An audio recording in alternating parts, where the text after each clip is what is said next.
wabarakatuh. Ketemu lagi di video diskusi santai teknik sipil.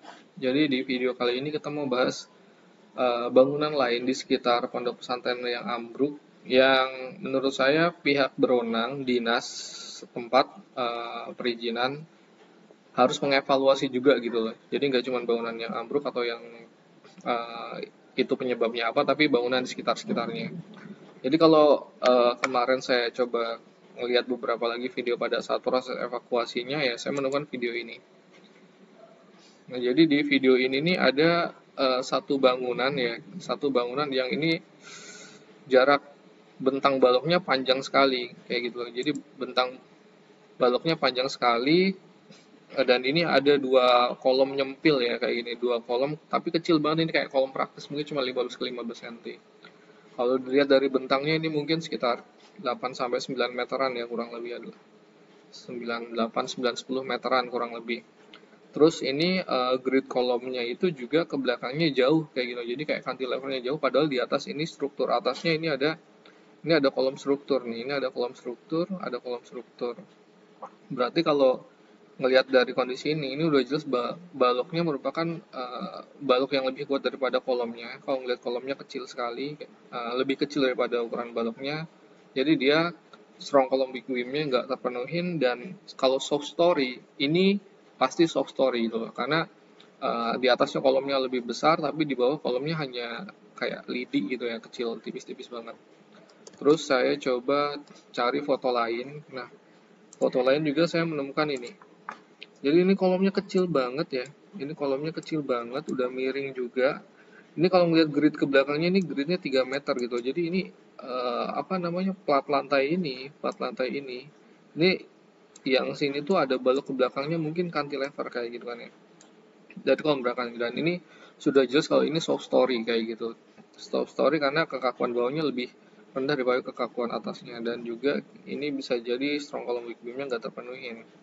Jadi buat para pihak-pihak berwenang yang bisa mengevaluasi terkait bangunan ini ya, sebaiknya ini bangunan jangan dipakai dulu kayak gitu, jangan diizinkan digunakan sampai ini dianalisa lebih dalam kayak gitu ya. Soalnya kalau dilihat dari bentuknya ini nggak lazim kayak gitu. Kolom kecil-kecil udah pasti slender atau mengalami tekuk.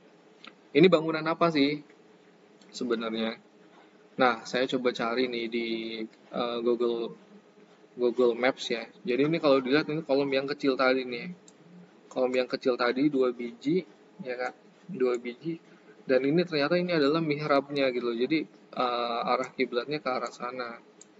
Jadi kalau kemarin ya banyak yang nanya kiai-kiainya apa nggak sholat di sini, atau korbannya kan kalau lihat dari daftar korban yang 53, 55 orang yang udah rilis itu kan rata-rata usianya belasan tahun ya. Jadi yang sepuh-sepuhnya itu kayaknya nggak ada dalam list ya, alhamdulillahnya. Itu mungkin beliau-beliau itu posisinya duduknya di depan atau ada di mihrab atau jadi imam kayak gitu, dan itu ada di dalam bangunan yang ini, yang tidak rubuh ini kayak gitu ya. Jadi mungkin kemarin yang bertanya Pak kiainya kemana, yaitu mereka sholatnya semestinya ya mungkin berada di area mihrab depan, karena arah kiblatnya itu arahnya ke sana kayak gitu. Kalau dilihat dari Google Maps juga kondisinya seperti ini kolom kecilnya. Dan ini baru runtuhnya yang sebelah sini ya, yang ini ke sini yang runtuh, yang tanda panah itu runtuh sampai area sini aja.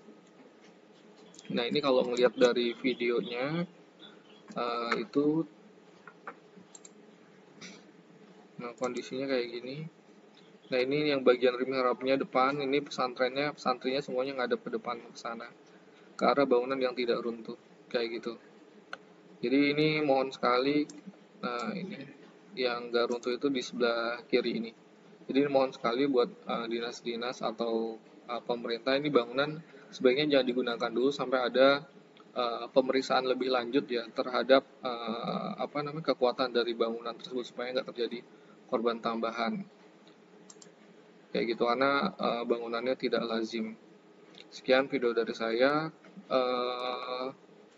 Semoga bisa bermanfaat dan informasinya tersampaikan ke pihak yang memang punya kewenangan supaya nggak terjadi lagi. Terima kasih. Wassalamualaikum warahmatullahi wabarakatuh.